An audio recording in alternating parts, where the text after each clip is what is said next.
1987 ದೆಹಲಿ. ಒಂದು ಸಾಮಾನ್ಯ ಕುಟುಂಬ. ಆದರೆ ಅವರು ಎದುರಿಸಿದ್ದು ಮಾತ್ರ ಅಸಾಮಾನ್ಯ, ವಿವರಿಸಲಾಗದ ಭಯಾನಕ ಘಟನೆಗಳನ್ನು. ಬನ್ನಿ, ಈ ಪ್ರಕರಣದ ಆಳಕ್ಕೆ ಇಳಿಯೋಣ. ಚಿಕ್ಕದೊಂದು ಅನುಮಾನದಿಂದ ಶುರುವಾಗಿ ಕೊನೆಗೆ ಜೀವ ಬೆದರಿಕೆಯವರೆಗೂ ಘಟನೆಗಳು ಹೇಗೆ ಹೆಣೆತ್ಕೊಂಡ್ವು ಅಂತ ನೋಡೋಣ. ಈ ಕಥೆ ಎಷ್ಟು ಗಂಭೀರ ಅನ್ನೋದಕ್ಕೆ ಇದರ ಮೂಲ ಆಕಾರದಲ್ಲಿರೋ ಒಂದೇ ಒಂದು ಸಾಲು ಸಾಕು. ಅದು ಹೇಳತ್ತೆ, ಇದು 1987ರ ನಿಜಕ್ಕೂ ಮೈ ಜುಮ್ಮೆನಿಸುವ ಕಥೆ. ಕೇಳಿದ್ರಲ್ಲ, ಇದು ಕೇವಲ ಕಲ್ಪನೆ ಅಲ್ಲ. ಸರಿ, ಈ ಕೇಸ್ ಫೈಲ್ನ ಮುಖ್ಯ ಪಾತ್ರಧಾರಿಗಳು ಯಾರು ಅಂತ ನೋಡೋಣ. ಅವರೇ ರಮೇಶ್ ಮಜುಂದಾರ್ ಕುಟುಂಬ. ಘಟನೆ ನಡೆಯೋದು 1987ನಲ್ಲಿ ದೆಹಲಿಯ ಗಾಂಧಿನಗರ್ನಲ್ಲಿ. ಸಾಕ್ಷಿಗಳು ಅಂದ್ರೆ ರಮೇಶ್, ಅವರ ಪತ್ನಿ ಮತ್ತೆ ಅವರ ಇಬ್ರು ಚಿಕ್ಕ ಮಕ್ಕಳು. ಒಬ್ಬನಿಗೆ 4 ವರ್ಷ, ಇನ್ನೊಬ್ಬನಿಗೆ ಕೇವಲ 2 ವರ್ಷ. ಮೊದಲನೇ ಭಾಗಕ್ಕೆ ಬರೋಣ. ಒಂದು ಹೊಸ ಮನೆ, ಅದರ ಜೊತೆಗೆ ಬಂದ ಒಂದು ಎಚ್ಚರಿಕೆ. ಕತೆಯ ಶುರುವಾಗೋದೇ ಇಲ್ಲಿಂದ. ಅವರು ಬಾಡಿಗೆಗೆ ಬಂದಿದ್ದ ಮನೆ ಮೊದಲನೇ ಮಹಡಿಯಲ್ಲಿತ್ತು. ಮನೆಯೊಳಗೆ ಕಾಲಿಟ್ರೆ ಒಂದು ದೊಡ್ಡ ಕಾರಿಡಾರ್ ಮತ್ತೆ 2 ರೂಮ್ಗಳು. ಆದರೆ ಅದರಲ್ಲಿ ಒಂದು ಕೋಣೆಗೆ ಯಾವಾಗ್ಲೂ ಬೀಗ ಹಾಕೇ ಇರ್ತಿತ್ತು. ಯಾಕೆ? ಸದ್ಯಕ್ಕೆ ಅದೊಂದು ಪ್ರಶ್ನೆ. ಇನ್ನೊಂದು ಮುಖ್ಯವಾದ ವಿಷಯ ಅಂದ್ರೆ, ಮನೆಯಲ್ಲಿದ್ದ ಒಂದೇ ಒಂದು ಕಿಟಕಿ, ಅದು ತೆರೆದುಕೊಳ್ಳುತ್ತಿದ್ದುದು ಮನೆಯ ಹಿಂದಿದ್ದ ಒಂದು ಸಣ್ಣ ಕಿರಿದಾದ ಓಣಿಗೆ. ಈ ಸಣ್ಣ ಸಣ್ಣ ಡೀಟೇಲ್ಸ್ ಎಲ್ಲವನ್ನೂ ನೆನ್ಪಿಟ್ಕೊಳ್ಳಿ, ಮುಂದೆ ಇವೇ ಬಹಳ ಮುಖ್ಯ ಆಗುತ್ತೆ. ಅವರು ಮನೆಗೆ ಶಿಫ್ಟ್ ಆಗೋಕ್ಕೂ ಮುಂಚೆನೇ ರಮೇಶ್ ಅವರೊಬ್ಬ ಸಂಬಂಧಿಕರು ಒಂದು ವಾರ್ನಿಂಗ್ ಕೊಟ್ಟಿದ್ರು. ಆ ಕೋಣೆ ಬಗ್ಗೆ ನಾವು ತುಂಬ ಕೆಟ್ಟದ್ದೆಲ್ಲ ಕೇಳಿದೀವಿ, ದಯವಿಟ್ಟು ಬೇರೆ ಮನೆ ನೋಡಿ ಅಂತ. ಆದರೆ ರಮೇಶ್ ಸ್ವಲ್ಪ ಪ್ರಾಕ್ಟಿಕಲ್ ಮನುಷ್ಯ, ಇದೆಲ್ಲ ಸುಳ್ಳು ಅಂತ ಅನ್ಕೊಂಡು ಆ ಮಾತನ್ನ ಕಿವಿಗೆ ಹಾಕೊಳ್ಳೇ ಇಲ್ಲ. 2ನೇ ಭಾಗ, ಕಾರಿಡಾರ್ನಲ್ಲಿ ಕಂಡ ನೆರಳುಗಳು. ಇಲ್ಲಿಂದ ಆ ಮನೆಯ ಅಸಲಿ ಬಣ್ಣ ಬಯಲಾಗೋಕೆ ಶುರುವಾಗುತ್ತೆ. ಮೊದಲಿಗೆ ಅನುಭವಿಸಿದ್ದು ಆ ಮನೆಯ ತಾಯಿ. ಈ ಘಟನೆಗಳ ಟೈಮ್ಲೈನ್ ಹೇಗಿತ್ತೋ ಗೊತ್ತಾ? ಫೆಬ್ರವರಿ 1987. ಕುಟುಂಬ ಹೊಸ ಮನೆಗೆ ಕಾಲಿಡ್ತೆ. ಮೊದಲ 3 ದಿನ ಎಲ್ಲವೂ ಶಾಂತ. ಆದರೆ ಆ ತಾಯಿಗೆ ಮಾತ್ರ ಏನೋ ಒಂಥರ ಸರಿಯಿಲ್ಲ, ಏನೋ ವಿಚಿತ್ರವಾಗಿದೆ ಅಂತ ಒಳಗೊಳಗೆ ಅನಿಸ್ತಿರುತ್ತೆ. ಸರಿಯಾಗಿ 5ನೇ ದಿನ ರಮೇಶ್ ಕೆಲ್ಸದ ಮೇಲೆ ಊರಿಂದ ಹೊರಗೋಗ್ತಾರೆ. ಅಂದು ಸಂಜೆ ಮನೆಯಲ್ಲಿದ್ದ ಆ ಶಕ್ತಿ ಮೊದಲ ಬಾರಿಗೆ ತನ್ನ ಇರುವಿಕೆಯನ್ನ ತೋರಿಸ್ಕೊಳ್ಳುತ್ತೆ. ಒಂದೇ ಮನೆಯಲ್ಲಿದ್ರೂ ಗಂಡ ಹೆಂಡತಿ ಇಬ್ಬರ ಅನುಭವಗಳು ಸಂಪೂರ್ಣ ಬೇರೆ ಬೇರೆ. ಹೆಂಡತಿಗೆ ಬಾಗಿಲ ಪರದೆ ಮೇಲೆ ಒಂದು ನೆರಳು ಓಡಾಡ್ದ ಹಾಗೆ ಕಾಣಿಸುತ್ತೆ. ಆದರೆ ಗಂಡ ಅದೆಲ್ಲ ನಿನ್ನ ಭ್ರಮೆ ಅಂತ ಸುಲಭವಾಗಿ ತಳ್ಳಿ ಹಾಕ್ತಾರೆ. ರಾತ್ರಿ ಇಡೀ ಕಾರಿಡಾರ್ನಲ್ಲಿ ಯಾರೋ ಓಡಾಡಿದ ಶಬ್ದ ಕೇಳಿಸುತ್ತೆ. ಅದಕ್ಕೆ ಅವ್ರು ಹೇಳೋದು, ಶಿಫ್ಟಿಂಗಿಂದ ಸುಸ್ತಾಗಿದೆ, ಅದಕ್ಕೆ ಹಾಗೆ ಅನಿಸ್ತಿದೆ ಅಂತ. ಒಬ್ರು ಅನುಭವಿಸ್ತಾ ಇದ್ರು, ಇನ್ನೊಬ್ರು ಅದನ್ನ ನಂಬೋಕೆ ತಯಾರೇ ಇರಲಿಲ್ಲ. ಮುಂದಿನ ಭಾಗ. ಇಲ್ಲಿಂದ ಪರಿಸ್ಥಿತಿ ಕೈಮೀರುತ್ತೆ. ಯಾಕಂದ್ರೆ ಇದುವರೆಗೂ ದೊಡ್ಡವರಿಗೆ ಮಾತ್ರ ಅನಿಸ್ತಿದ್ದ ವಿಚಿತ್ರ ಅನುಭವಗಳು ಈಗ ಮಕ್ಕಳಿಗೂ ಆಗೋಕೆ ಶುರುವಾಗುತ್ತೆ.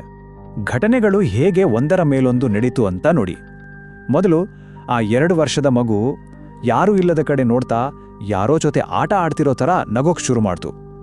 ಆಮೇಲೆ ತಾಯಿ ಮಧ್ಯಾಹ್ನ ಮಲಗಿದ್ದಾಗ ಅವರ ಮೈ ಮೇಲಿದ್ದ ಹೊದಿಕೆಯನ್ನ ಯಾರೋ ನಿಧಾನವಾಗಿ ಆದೆ ದೃಢವಾಗಿ ಎಳೆದ ಹಾಗಾಯಿತು. ಇವೆರಡೂ ಆದ್ಮೇಲೆ ತರ್ಕಕ್ಕೆ ನಿಲ್ಕೋದೊಂದು ಘಟನೆ ನಡೆಯುತ್ತೆ. ಅದೇ ಮೊದಲ ಮಹಡಿಯಲ್ಲಿದ್ದ ಆ ಕಿಟಕಿಯ ಮೇಲೆ ಹೊರಗಡೆಯಿಂದ ಯಾರೋ ಜೋರಾಗಿ ತಟ್ಟಿದ ಶಬ್ದ. ಅದು ಹೇಗೆ ಸಾಧ್ಯ? ಯೋಚನೆ ಮಾಡಿ. ಮನೆ ಹಿಂದಿದ್ದದ್ದು ಒಂದು ಸಣ್ಣ ಓಣೆ. ಅಲ್ಲಿಂದ ಒಂದು ಮಹಡಿ ಮೇಲಿರುವ ಕಿಟಕಿಯನ್ನ ಯಾರಾದರೂ ಹೇಗೆ ತಟ್ಟೋಕ್ ಸಾಧ್ಯ? ಅದು ಕೇವಲ ತಟ್ಟೋ ಶಬ್ದ ಆಗಿರಲಿಲ್ಲ, ಅದೊಂದು ಎಚ್ಚರಿಕೆ. ದಾಖಲೆಗಳು ಹೇಳೋ ಪ್ರಕಾರ ಆ ಕಿಟಿಕೆಯಿಂದ ಒಂದು ಗರ್ಜನೆ ಕೇಳಿಬಂತು. ಆ ಗರ್ಜನೆ ತುಂಬಾ ಸಿಟ್ಟಿನಿಂದ ಕೂಡಿತು. ಇಲ್ಲಿಗೆ ಮನೆಯಲ್ಲಿದ್ದ ಆ ಶಕ್ತಿ ಸುಮ್ಮನಿಲ್ಲ, ಅದಕ್ಕೆ ದ್ವೇಷ ಇದೆ ಅನ್ನೋದು ಸ್ಪಷ್ಟವಾಯಿತು. 4ನೇ ಭಾಗಕ್ಕೆ ಬರೋಣ. ಹಿಂಸಾತ್ಮಕ ಮುಖಾಮುಖಿ. ಇದುವರೆಗೂ ಮಾನಸಿಕವಾಗಿ ಕಾಡ್ತಿದ್ದ ಆ ಶಕ್ತಿ ಈಗ ನೇರವಾಗಿ ದೈಹಿಕ ಹಲ್ಲೆಗೆ ಇಳಿಯುತ್ತೆ. ಆ ದಿನ ಏನಾಯಿತು ಅಂದ್ರೆ, 4 ವರ್ಷದ ಮಗ ಇದ್ದಕ್ಕಿದ್ದ ಹಾಗೆ ಮಂಚದಿಂದ ಕೆಳಗೆ ಬೀಳ್ತಾನೆ. ಅಳ್ತಾ ಅಳ್ತಾ ಅವನು ಹೇಳೋದು ಒಂದೇ ಮಾತು, ಅಮ್ಮ ನೀನೇ ನನ್ನ ತಳ್ಳಿದ್ದು ಅಂತ. ಯೋಚಿಸಿ, ಆ ತಾಯಿಯ ಸ್ಥಿತಿ ಏನಾಗ್ಲಿ ಬೇಡ, ಅವಳು ಮಾಡಿದ ತಪ್ಪಿಗೆ ಒಂದು ಕಾಣದ ಶಕ್ತಿ ಅವಳ ಮೇಲೆಯೇ ಆರೋಪ ಹೊರಿಸಿತ್ತು. ಇಷ್ಟೇ ಆಗಿದ್ರೆ ಪರವಾಗಿಲ್ಲ. ಆಮೇಲೆ ಆ ಬೆದರಿಕೆ ಇನ್ನೂ ಸ್ಪಷ್ಟವಾಯಿತು, ನೇರವಾಯಿತು. ಆ ತಾಯಿಯ ಕಿವಿಯ ಹತ್ತಿರವೇ ಒಂದು ಹೆಣ್ಣಿನ ಧ್ವನಿ ಪಿಸುಗುಟ್ಟುತ್ತೆ, ಇಲ್ಲಿಂದ ಹೊರಟೋಗೋ, ಇಲ್ಲ ಅಂದ್ರೆ ಎಲ್ಲರನ್ನೂ ಕೊಂದಾಕ್ತೀನಿ. ಈ ಮಾತು ಕೇಳಿ ಜೀವ ಉಳಿದ್ರೆ ಸಾಕು ಅಂತ ಆ ತಾಯಿ ಮಕ್ಕಳನ್ನ ಎತ್ಕೊಂಡು ಮನೆಯಿಂದ ಹೊರಗೆ ಓಡಿ ಬರ್ತಾ ಇರ್ತಾರೆ. ಆಗ ಹಿಂದಿನಿಂದ ಯಾರೋ ಬಲವಾಗಿ ತಳ್ಳಿದ ಹಾಗಾಗುತ್ತೆ. ನಿಯಂತ್ರಣ ತಪ್ಪಿ ಅವಳು ಮತ್ತು ಮಗ ಇಬ್ಬರೂ ಮೆಟ್ಲಿನಿಂದ ಉರುಳಿ ಕೆಳಗೆ ಬೀಳ್ತಾರೆ. ಮತ್ತು ಈಗ ಕಥೆಯ ಕ್ಲೈಮ್ಯಾಕ್ಸ್. ಇದುವರೆಗೂ ಇದೆಲ್ಲ ಭ್ರಮೆ, ಸುಳ್ಳು ಅಂತ ಹೇಳ್ತಿದ್ದ ಆ ಸಂಶಯವಾದಿ ರಮೇಶ್ ಅವರೇ ಆ ಭಯಾನಕ ಶಕ್ತಿಯನ್ನು ಮುಖಾಮುಖಿಯಾಗುವ ಸಮಯ ಬಂದೇ ಬಿಡುತ್ತೆ. ಒಂದು ದಿನ ರಮೇಶ್ ರೂಮಲ್ಲಿ ಒಬ್ರೇ ಕೂತು ಪತ್ರ ಬರಿತಾ ಇರ್ತಾರೆ. ಆಗ ಅವರಿಗೂ ಅದೇ ಶಬ್ದ ಕೇಳಿಸುತ್ತೆ. ಕಿಟಕಿ ಮೇಲೆ ಯಾರೋ ತಟ್ಟದ ಹಾಗೆ. ಅವರ ಹೆಂಡತಿ ಅನುಭವಿಸಿದ ಅದೇ ಸ್ಥಿತಿ, ಅದೇ ಭಯ. ಈಗ ರಮೇಶ್ ಸರ್ದಿ. ರಮೇಶ್ ಎದ್ದು ಕಿಟಕಿ ಹತ್ರ ಹೋಗಿ ನೋಡ್ತಾರೆ. ಅಲ್ಲಿ ಕಂಡ ದೃಶ್ಯ ಅವರನ್ನ ಸಂಪೂರ್ಣವಾಗಿ ಅಲ್ಲಾಡಿಸ್ಬಿಡುತ್ತೆ. ಗಾಳಿಯಲ್ಲಿ ತೇಲ್ತಿರೋ ಒಬ್ಬ ಹುಡುಗಿ. ಅವಳ ಕಣ್ಣುಗಳು ಅಗಲವಾಗಿದ್ವು. ಮುಖದಲ್ಲಿ ಅದೆಂಥದ್ದೋ ಭಯ. ಆಕೆ ನೇರವಾಗಿ ರಮೇಶ್ ಕಣ್ಣುಗಳಲ್ಲೇ ನೋಡ್ತಾ ಅವರ ಹೆಂಡತಿ ಮಕ್ಕಳು ಕೇಳಿದ್ದ ಅದೇ ಕೊನೆಯ ಎಚ್ಚರಿಕೆಯನ್ನ, ಅದೇ ಜೀವ ಬೆದರಿಕೆಯನ್ನ ಮತ್ತೆ ಹೇಳ್ತಾಳೆ. ಕುಟುಂಬ ಹೇಗೋ ಆ ಮನೆಯಿಂದ ಜೀವ ಉಳಿಸ್ಕೊಂಡು ಪಾರಾಗುತ್ತೆ. ಆಮೇಲೆ ನಿಧಾನವಾಗಿ ಆ ಮನೆಯಲ್ಲಿ ನಡೆದ ಆ ಎಲ್ಲ ಹಿಂಸಾತ್ಮಕ ಘಟನೆಗಳ ಹಿಂದಿನ ಒಂದು ದುರಂತ ಕತೆ, ಒಂದು ರಹಸ್ಯ ಹೊರಬರುತ್ತೆ. ಹಾಗಿದ್ರೆ ಆ ಮನೆಯಲ್ಲಿದ್ದ ಆ ಆತ್ಮ ಯಾರದ್ದು? ಅದು ಆ ಮನೆ ಮಾಲೀಕರ 22 ವರ್ಷದ ಮಗಳದ್ದು. ತಾನು ಪ್ರೀತಿಸಿದವನನ್ನ ಮದುವೆ ಆಗೋಕೆ ಪೋಷಕರು ಒಪ್ಪಿಲ್ಲ ಅಂತ ಅದೇ ಯಾವಾಗಲೂ ಬೀಗ ಹಾಕಿದ್ರಲ್ಲ, ಅದೇ ಕೋಣೆಯಲ್ಲಿ ಆತ್ಮಹತ್ಯೆ ಮಾಡ್ಕೊಂಡಿರ್ತಾಳೆ. ಅಷ್ಟೇ ಅಲ್ಲ, ದುರಂತ ಅಂದ್ರೆ ಕೋಪ ಮತ್ತೆ ಅವಮಾನದಿಂದ ಆ ಪೋಷಕರು ಅವಳಿಗೆ ಸರಿಯಾದ ಅಂತಿಮ ಸಂಸ್ಕಾರವನ್ನು ಕೂಡ ಮಾಡಿಸಿರ್ಲಿಲ್ಲ.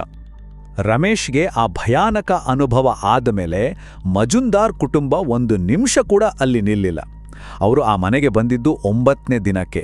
ಕೊಟ್ಟಿದ್ದ ಅಡ್ವಾನ್ಸ್ ಹಣವನ್ನು ಕೇಳದೆ ಪ್ರಾಣ ಉಳಿದ್ರೆ ಸಾಕು ಅಂತ ಮನೆಯನ್ನ ಖಾಲಿ ಮಾಡಿಕೊಂಡು ಹೊರಟೋದ್ರು.